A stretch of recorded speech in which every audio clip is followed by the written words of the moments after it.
You ever get that feeling you're playing a game but you don't actually know the rules? Well, turns out you might be onto something. Today, we're going to pull back the curtain on the secret deals that have quietly reshaped pretty much everything, from the phone in your hand to the thoughts in your head. All right, let's just jump right in with a question that I'm sure has crossed all of our minds. Why does that cutting-edge, super expensive phone you bought just last year suddenly feel kind of clunky, like a dinosaur? Is it just that technology moves that fast, or is something else going on? The answer, you'll see, gives us a blueprint for how so much of our world works. You know, we spend so much of our time and energy watching politicians. We analyze every speech, every vote, assuming that's where the real action is. But what if the decisions that really shape our lives are being made in boardrooms we've never heard of, by people we don't even know exist? And this isn't just a hunch. The data totally backs it up. For more than 40 years now, the Pew Institute has been tracking public trust in government. And guess what? It's been going down, down, down. And it's not just a feeling. It reflects a very real shift in who's actually calling the shots, away from elected officials and toward this new class of deal makers. So, let's get into our first big reveal. The secret agreement that basically invented the whole concept of the upgrade. Okay, get this. This little guy is the Centennial bulb. It's hanging out in a fire station in Livermore, California. It was made back in 1901 with a simple goal: to last forever. And it pretty much has. It's been burning for over 120 years. So why do the bulbs we buy today burn out after, what, a few months? Well, this timeline tells the whole story. See, back in 1932, the world's biggest light bulb makers got together in secret. They formed a cartel called Phoebus. And the deal they struck? To deliberately, on purpose, shorten the life of their bulbs to just 1,000 hours. Why? Simple. More dead bulbs means more sales.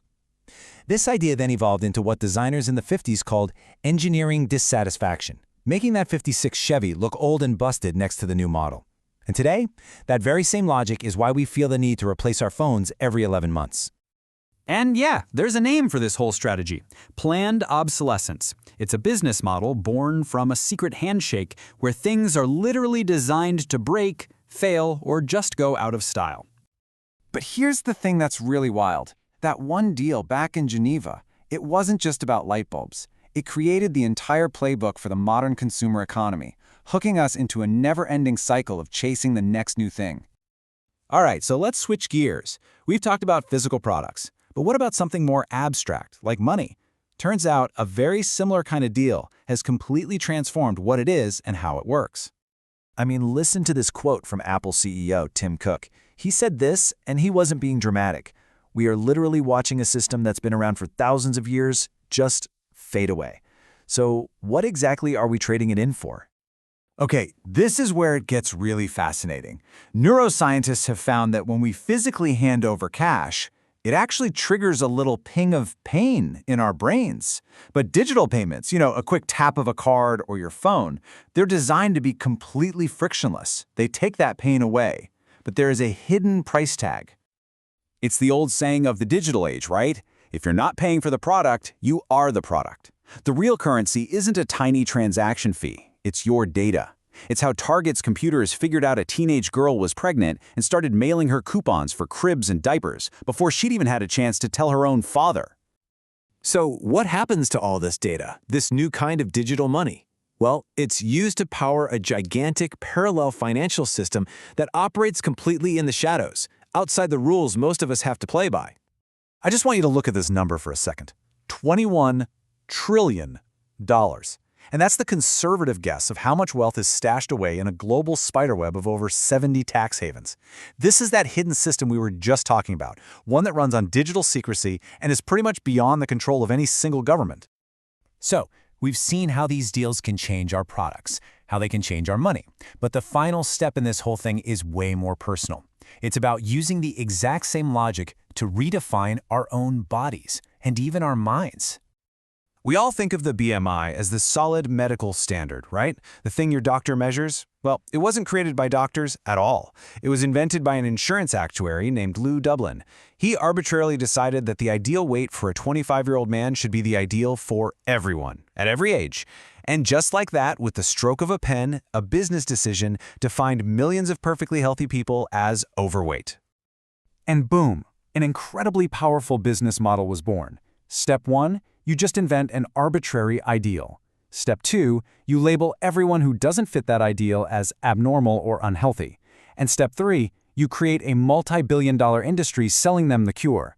It's the engine of the entire diet industry. And get this, research as far back as the 40s showed that dieting often makes people gain more weight in the long run, which creates a perfect, never-ending cycle of customers. Well, the pharmaceutical industry looked at that model and basically said, hold my beer. They focused their attention on the so-called Bible of psychiatry, the DSM. By working to vastly expand the number of diagnosable disorders in it, they created this huge, blurry, gray zone between being healthy and being sick. And of course, all these new conditions needed new drugs, opening up massive new markets. You see the shift? It's absolutely fundamental.